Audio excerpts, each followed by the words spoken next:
masih mengenai adab-adab sebelum melaksanakan salat istisqa. Jadi ada anjuran bahwasanya kita diingatkan terlebih dahulu tentang azab Allah.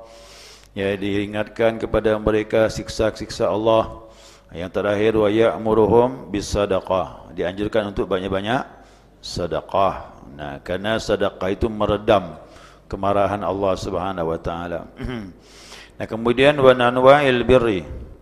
Wal anwa'il birri, dianjurkan bermacam-macam berbuat kebaikan. Setiap kebaikan Allah ganti. Ya, kerusakan, dosa-dosa akan terhapus dengan kebaikan. Wa bil khuruji minal mazalim, dan juga nanti keluar itu waktu melaksanakan ibadah itu sekaligus keluarkan juga sifat-sifat kezaliman. Yang pernah berbuat zalim minta ampun. Kalau banyak buat zalim sama orang, datangi orang tersebut minta maaf. Nanti baru sama-sama turun salat istisqa. Gitu dia. Selesaikan dulu hablum minan nas, nanti Allah kabulkan doa kita. Karena susah juga ini hablum minan nas.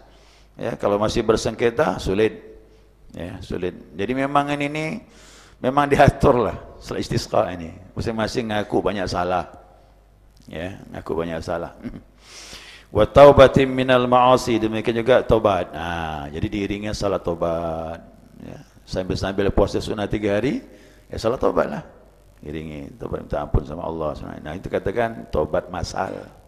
Ya, taubat masal. Fa inna hadhil umur sababun inqita'il ghaith. Nah, semuanya hal ini menyebabkan putusnya turun hujan. Jadi hujan tak turun, inilah semua salah kita ini.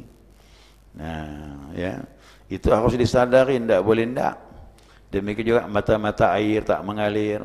Wa hirmani rezeki pun terhalang. Rezeki manusia, rezeki makhluk pun jadi putus. Tumbuh-tumbuhan menjerit, hewan pun menjerit juga semuanya. Wasababil ghadab, dan sebabnya Allah marah itulah dia. Ya, nah maka datanglah bermacam-macam daripada siksaan Allah, minal khauf, takut. Ya, bagi wal ju', lapar, wa naqsil amwal, kekurangan harta, waz-zuru'i wath-thamarat, kekurangan tanaman-tanaman buah-buahan. Ana semuanya itu sebab ulah kita. Ya, kita lihat di sini tadi firman Allah itu dibacakan. Surah apa tu? Al-Isra. Ya. Surah Al-Isra ayat 16. Betul. Nah, apa kata Allah? Ini Al-Quran ini kalau kita baca sadaqallahul, mana boleh Pak Allah bohong? Ucapan Allah semuanya benar. Sadaqallahul azim. Ya. Maha benar Allah dengan segala firman-Nya. Kalau Nabi, sadaqa Rasulullah, telah benar Rasulullah. Kenapa Nabi benar? Kerana datang dari Allah. Tak ada hawa nafsu lagi Nabi ngomong. Ini ayat Al-Quran. Kalau saya tanya ini, ayat ini sahih tak? Ayat ini bukan hadis. Sahih dhaif pun tak ada. Tak berlaku sahih dhaif, tak ada. Yang ada sadaqallahul azim. Wa ma minallahi wa ma asdaqu minallahi qila, wa ma asdaqu minallahi qila. Siapa lagi kata Allah yang paling benar perkataannya? Ya, kalau bukan perkataan Allah Subhanahu wa taala. Allah menyatakan wa idza aradna an nuhlika qaryatan, apabila kami menghendaki untuk menghancurkan suatu negeri. Ya, ini janji Allah ni dah. Jadi kita nanti koreksi. Apa sebab? Amarna mutrafiha, maka kami perintahkan kepada orang-orang yang hidupnya cukup. Ingat, jangan maksiat, kerana banyak harta ni peluang maksiatnya besar. Coba lihat orang tu, banyak buat maksiat kerana duit banyak. Ya, duit banyak tu banyak maksiat. Nah, jadi Allah ingatkan, kami perintahkan kepada orang-orang yang hidupnya cukup, mewah, kembalilah kepada Allah. Tak mau, fafasaku fiha, maka mereka menjadi orang yang fasik. Ya, sudah banyak pelanggaran, fasiklah dia. Fahaqqa alaihi alqaul, maka Allah telah kepastikan suatu ketetapan. Ketetapan apa? Teguran datang. Fadammarnaha tadmira, maka kami hancurkan negeri itu sehancur-hancurnya.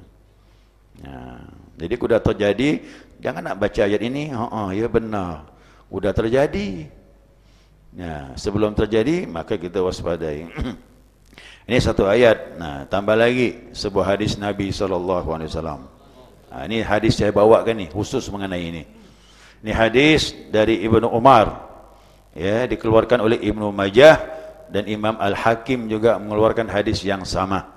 Nah, Ibnu Umar itu anaknya Umar bin Khattab, namanya Abdullah bin Umar. Ani Rasuli sallallahu alaihi wasallam. Nah, dari Ibnu Umar dan dari Rasulullah sallallahu alaihi wasallam, annahu qala, sesungguhnya Nabi bersabda. Kata Nabi, ya ma'asyaral muhajirin. Hai orang-orang muhajirin. Siapa orang muhajirin itu? Orang Mekah. Yang muhajirinnya yang hijrah dari Mekah ke Madinah. Tapi Nabi ngomong tu berarti udah sampai di Madinah. Lagi sebut, hai muhajirin, hai sahabatku yang dari Mekah sampai ke Madinah ini, khamsu khisal, ya, ada 5 macam. A'udzu billahi min aturikuhunna. Aku berlindung kepada Allah, jangan sampai kau ketemu. Jangan sampai kau dapatkan keadaan macam ini, kata Nabi. Ya ni, ma zaharatil fahishatu fi qaumin qat hatta yu'linu biha illa zahara fihumul amrad allati lam takun fi aslafihim. Kata Nabi bilang, tidaklah tampak, ya, fahisyah itu kekejian, asusila dan sebagainya, norma agama tak dipakai dah, semuanya boleh. Nah, dalam suatu kaum melainkan, ya, akan tampak kepada mereka perbuatan tersebut illa zahara fihumul amrad, melainkan mereka dikenakan penyakit-penyakit allati lam takun fi aslafihim, yang penyakit itu tak pernah ditemui orang-orang dahulu. Orang-orang dahulu tak ketemu penyakit itu, dia dapatkan. Nah, kalau kekejian sudah dianggap hal yang biasa, makanya jangan salahkan juga, diingat-ingatkan. Ada amar ma'ruf nahi mungkar tu tak bisa disalahkan. Dia takut juga, karena yang namanya musibah ini kan bisa milih tak? Dia tak pernah milih mana rumah kiai, mana rumah pencuri, mana rumah korupsi, mana rumah ustaz, sama je, datang dia. Ya. Ini dikatakan oleh Allah Subhanahu wa taala, wattaqu fitnatan la tusibanna alladzi zalamu minkum khassah. Hati-hati kalian, takutlah kalian cobaan yang datang tidak hanya menimpa orang yang zalim saja, yang baik-baik kena juga. Ya, kena juga. Nah, itulah makanya kalau orang yang maksiat tu kau ditegur marah. Janganlah kau maksiat, ini diri aku. Yang kau pakai maksiat, duit aku. Apa nak buat, terserah aku. Tanya sama dia, musibah datang tidak menimpa kau saja, yang lain, itu masalahnya. Ya, kita tegur karena itu, bukan karena yang lainnya, bukan diri kau. Kau terserah kau lah. Orang baik-baik itu kena semua. Ya. Wa'lamu anallah syadidul iqab. Ketahuilah siksa Allah sangat pedih.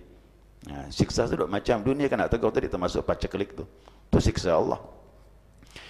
Kemudian yang kedua kata Nabi, wala tafaful kaila wal mizan illa ukhidra bis sinin, ya, wa shiddatil mu'unah wa juril sultan.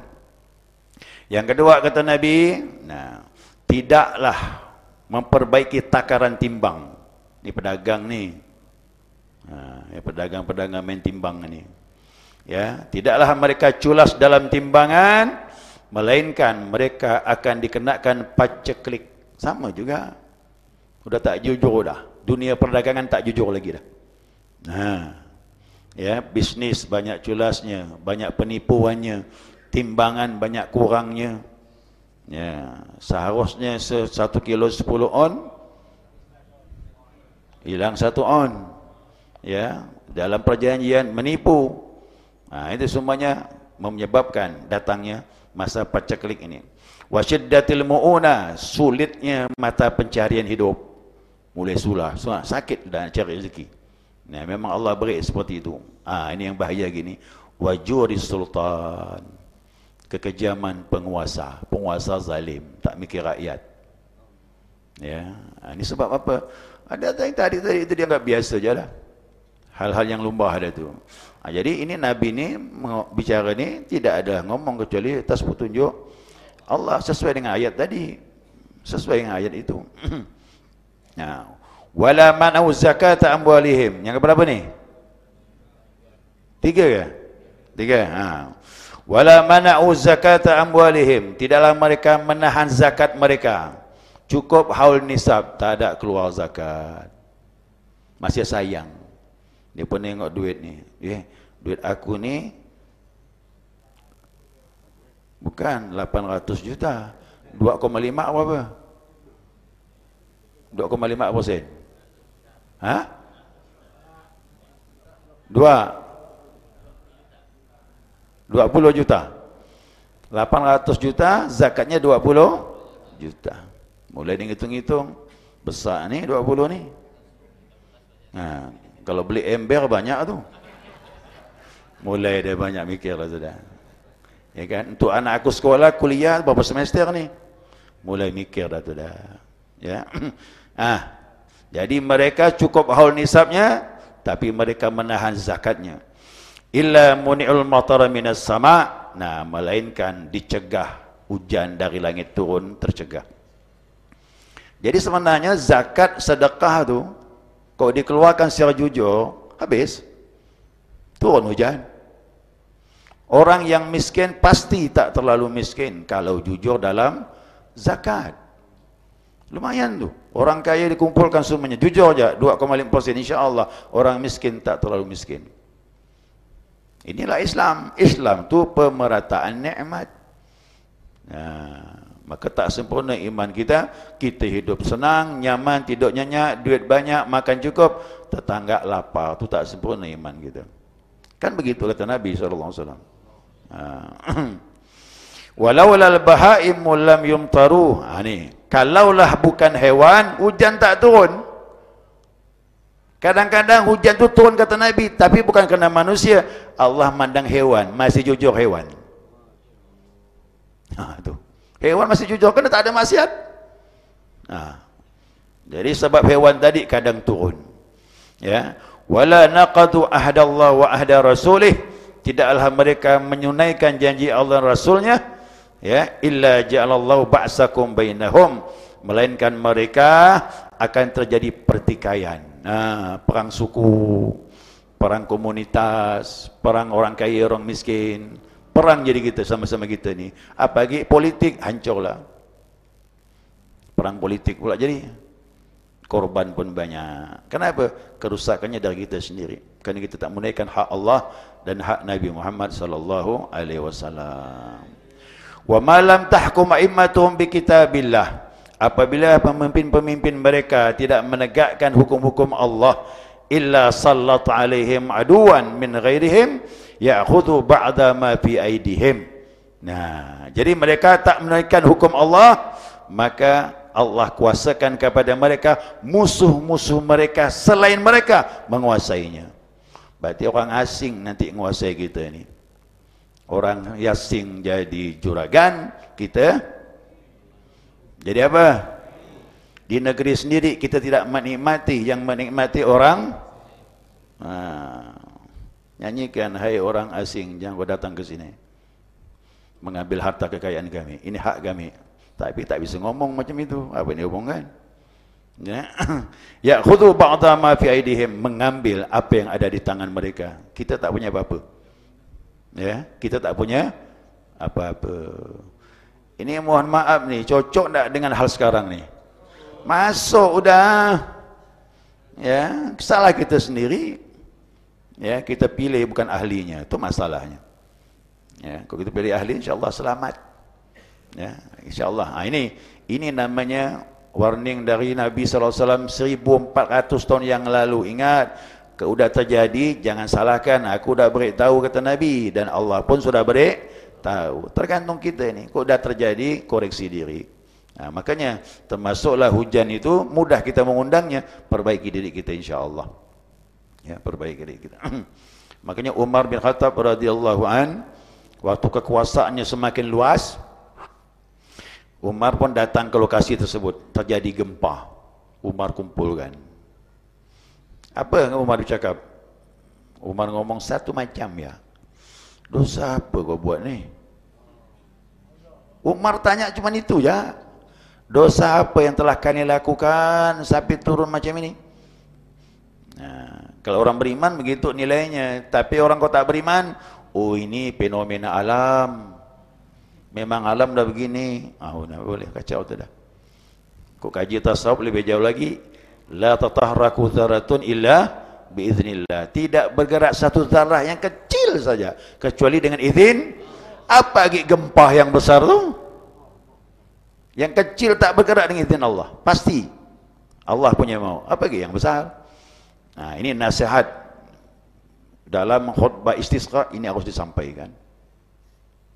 Semakin khusyuk nanti waktu berdoa. Nanti doanya kan waktu khutbah tu. Setelah salat, khutbah, habis khutbah tu disampaikan ini semuanya, baru doa insya-Allah. Itu mau pandailah khatib tu menyinggung masalah ini. Biar semuanya sadar, menangis kok dapat waktu itu. Ya.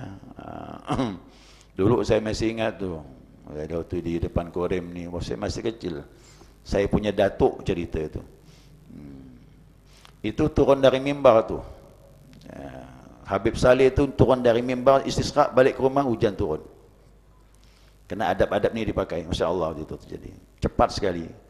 Jadi ingat saya hadis Nabi Muhammad SAW. Ya, begitu Nabi khutbah, ada orang Arab tu datang. Ya Rasulullah, ya, tanah kami kering, tumbuh-tumbuhan tak muncul, tak ada tanaman. Semua kami sedang kesakitan dalam masalah sandang pangan. Mintakan sama Allah agar hujan. Nabi dari mimbar, Allahumma arithna, kata Nabi, Allah tolong kami, turun kami, turun hujan. Begitu selesai Nabi turun dari mimbar, salat, hujan pun turun, gelap. Tapi hujannya seminggu sampai Jumaat depan. Itu hujan terus setiap hari itu, terus hujan terus. Jumaat depan datang orang Arab tu. Ya Rasulullah, habis tanaman, banjir, kata dia. Nabi bilang, doakanlah kepada Allah agar bermanfaat, bukan buat musibah, kata dia. Nabi pun minta, Allahumma hawil alaina ma hawil alaina, ya Allah berikan kepada kami apa yang kami butuhkan. Kau tak salah begitu kalimatnya, pendek sekali. Langsung pun reda hujan tadi, berhenti. Jadi Nabi ini bisa ngatur turunnya dan berhentinya kapan tu dengan izin lewat lisan Rasulullah SAW. Jadi Nabi tak perlu istisqa, dari mimbar Jumat ya turun hujan. Tapi Nabi beritahu untuk kita ni, kalau aku tidak ada nanti istisqa laksanakan. Ini adab-adabnya. Begitu kata Nabi SAW. Ya. Ya, nanti kita sambung lagi. Apalagi ada berikutnya, kemudian khutbah seperti apa? InsyaAllah kita sampaikan nanti. Ya.